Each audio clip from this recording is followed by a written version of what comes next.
మాతృదేవో భవ. మనం ఈరోజు ఒక చక్కనైనటువంటి పద్యంతో అమ్మఒడి అనే పాఠ్యాంశంలో ఉన్నటువంటి భాషా పదాలకు అర్థాలు తెలుసుకుందాం విద్యార్థులు. పాయసాన్నము కన్నా పంచదార కన్నా, జున్ను గడ్డల కన్నా జున్ను కన్నా, కమ్మనైనట్టి నా భాష తెలుగు భాష, తేనె విరజిమ్ము నా భాష తెలుగు భాష. ఓకే విద్యార్థులు, మనం అమ్మఒడి అనే పాఠ్యాంశంలో పదాలకు అర్థాలు తెలుసుకుంటున్నాం. ఒక పదం మారి ఇంకో పదం వచ్చేసరికి తెలుగులో ఎంత విచిత్రమైనటువంటి అర్థాలు ఉంటాయో మనము తెలుసుకుంటాం. ఇక్కడ కరము అంటే ఈ కరము అంటే చేయి.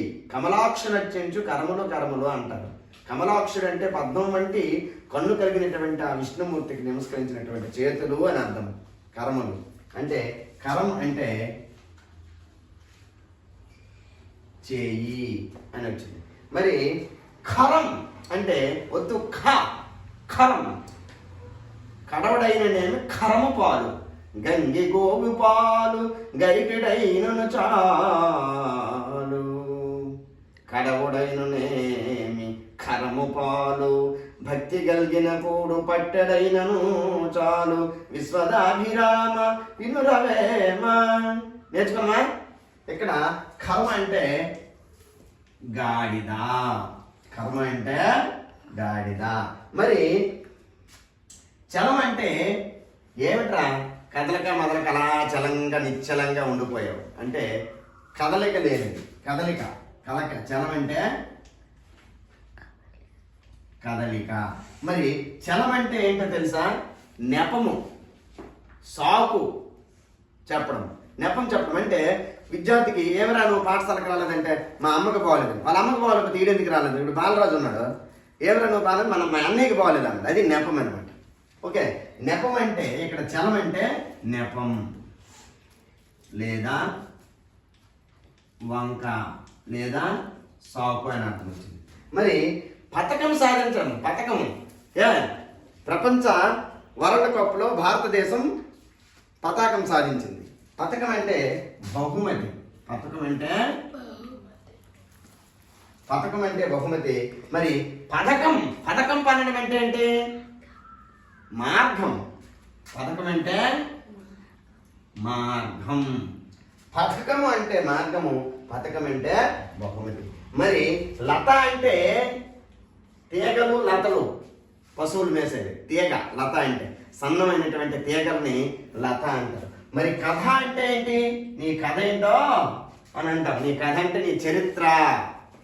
నీ కథ అంటే చరిత్ర, హిస్టరీ, చరిత్ర.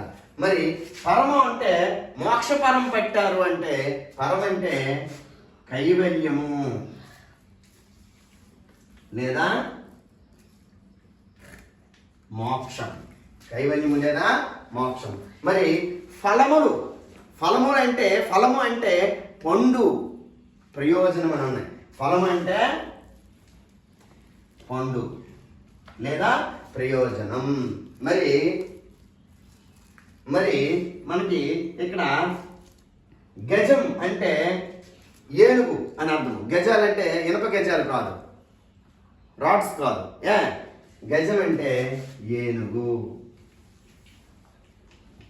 గజం అంటే ఏనుగు. ఘనం అంటే గొప్ప. ఘనంగా సత్కారం చేశారంటే చాలా గొప్పగా సత్కారం జరిగింది. ఘనంగా ఉత్సవాలు జరిగాయంటే అమ్మవారి ఉత్సవం చాలా గొప్పగా జరిగాయని అర్థం. అలాగే జనం అంటే ప్రజలు. మరి జషం అంటే ఏంటి? చేప. జషం అంటే చేప, మొసలి అనే అర్థాలు కూడా ఉన్నాయన్నమాట.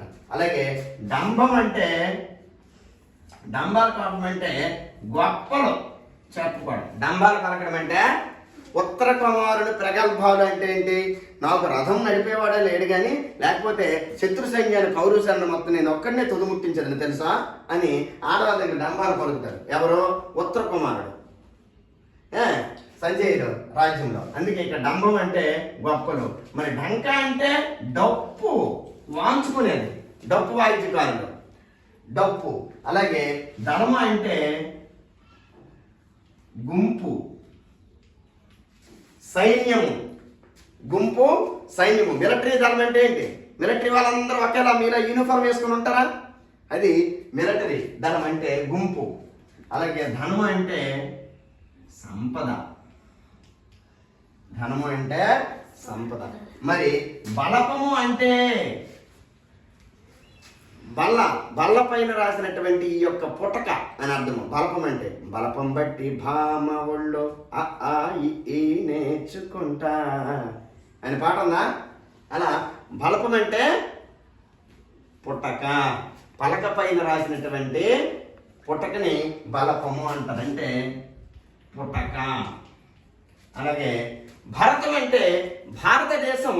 అలాగే నీ భరతం పడతా ఓ ఆ పాటలో చిరంజీవి సినిమాలు అంటారు, నీ ముగింపు, నీ భరతం పాడమంటే నీ పని పట్టేస్తా, నీ పని అయిపోయింది ఈ రోజుతో, సరే ఇంక నువ్వు అని ఆఖరి మాట చెప్పడం అన్నమాట. భరతం అంటే ముగింపు. ఇవి విద్యార్థులు మనం నేర్చుకోవాల్సినటువంటి పదాలకు, కఠినమైనటువంటి పదాలకు అర్థాలు. ఒకే అక్షరం మారినంత మాత్రం ఎన్ని భాషా పదాలకు కొత్త కొత్త అర్థాలు నేర్చుకున్నామా లేదా? నేర్చుకున్నాం కదా? ఓకేనా?